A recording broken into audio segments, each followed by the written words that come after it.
পিকু আর বিকুর পাকা প্ল্যান। আরে বিকু, কালকে স্কুলে যা হইল না, স্যার আমার হোমওয়ার্ক দেখে বলল, তুমি কি এটা অ্যানার্কিটেক্ট বানাইছ? হোমওয়ার্কে আবার অ্যানার্কিটেক্ট কি?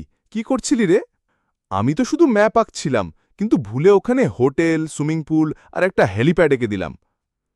হা হা, আর স্যার ভাবল তুই চুরি করে কোথাও থেকে নকশা এনেছিস।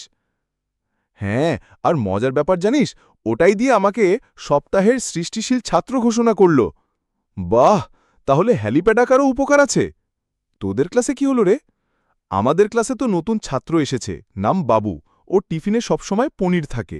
তো গতকাল আমি বললাম, দোস্ত ভাগে ভাগে খেলি। ওরে বাবা! তারপর? ও তো খুব সিরিয়াস, বলে, না পনির শুধু বড়লোকদের খাবার, তুমি স্রেফ লুচি খাও।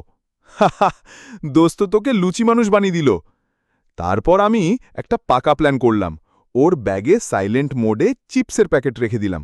খোলা মাত্র আওয়াজ বাজে, মাউ মাউ মাউ। আরে ধুর, কি হইল?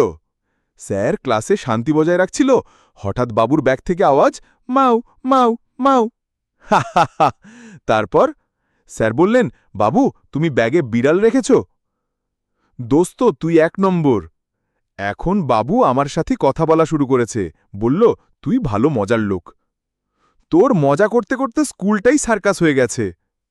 আর তোর ম্যাপ দেখে তো স্কুলে হোটেল বানানোর প্রস্তাব আসবে। ভাবছি পরের ম্যাপে একটা রোল দোকান আর ট্যাঙ্কি আঁকি। আঁকিস, তাহলে রিসেসে পনির রোল খাওয়া যাবে। না দোস্ত, তুই তো লুচি মানুষ, ভুলে গেলি? তোরা যতই বলিস লুচি খাই আর পনির, আমরা কিন্তু জুটি সব থুক থুক।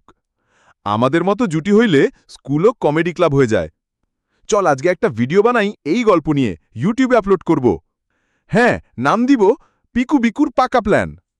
সাবস্ক্রাইব করো, না হলে তোমার ব্যাগেও বাজবে মাউ মাউ মাউ।